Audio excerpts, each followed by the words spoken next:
बिस्मिल्लाहिर्रहमानिर्रहीम। अस्सलामुअलैकुम। Saudi Urdu news channel में आप सबको खुश आमदीद कहा जाता है। दोस्तों, सऊदी अरब में जो भी वाक़यात रोनमा होते हैं, इससे गैर मुल्की अफराद को सबक हासिल करना चाहिए। ताज़ा तरीन एक अहम इत्तला आप तमाम गैर मुल्की अफराद से शेयर की जाती है, क्योंकि आप लोग रोज़गार के लिए सऊदी अरब में मौजूद हैं और अपनी रकम अपनी फैमिली को अपने मुल्कों में भी हर महीने के लिहाज से या 2 महीने के लिहाज से भेजते हैं। ताज़ा तरीन इत्तला जानकर आप लोग काफ़ी मोहतात हो जाएं। किसी भी गैर कानूनी ज़रिए से सऊदी अरब से अगर आप रकम भेजेंगे तो बड़ी मुश्किलात हो सकती हैं। सऊदी अरब के सिक्योरिटी इदारों ने 2 अफराद को गिरफ़्तार किया था, जिसमें एक सऊदी शहरी और एक गैर मुल्की अफराद शामिल हैं। इन दोनों अफराद से जब मज़ीद तहकीकात की गई सऊदी पब्लिक प्रोसिक्यूशन के ज़रिए, तो पता चला कि ये अफराद गैर कानूनी तरीके से सऊदी अरब से रकूम दूसरे मुल्कों में भेजते हैं।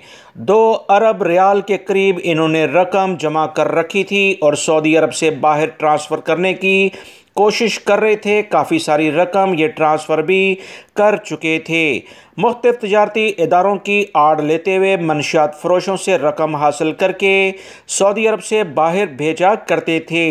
ऐसे अफराद जो मुख्तलिफ लोगों को रकम उनसे लेते हैं और इन्हें थोड़ा सा ज़्यादा लालच देकर इनकी रकम को बग़ैर बैंकिंग ज़राए से दूसरे मुल्कों में मुंतकिल करते हैं। याद रखें, यही जराइम पेशा अफराद हैं। मुख्तलिफ तजारती इदारों की आड़ लेते हुए इन्होंने जो रकम सऊदी अरब से बाहर भेजी थी, इस तमाम रकम को सऊदी अरब के सिक्योरिटी इदारे वापस लाने के लिए सरगर्म हो चुके हैं।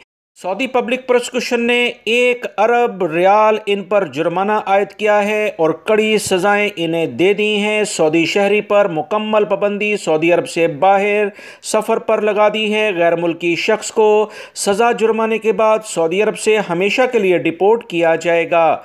इसलिए दोस्तों, मैं आप तमाम भाइयों से कहता हूँ कि अपने अकामे पर जो भी रकम आप ट्रांसफ़र अपने मुल्क से करते हैं, उसे लीगल तरीके से करें, बैंकों के ज़रिए करें। ऐसे अफराद जो गैर कानूनी तरीके से रकम को मुंतकिल सऊदी अरब से करेंगे, सऊदी अरब के सिक्योरिटी इदारे इन पर कड़ी नज़र रखे हुए हैं। वीडियो लाइक करके शेयर भी कीजिएगा। अस्सलामु अलैकुम।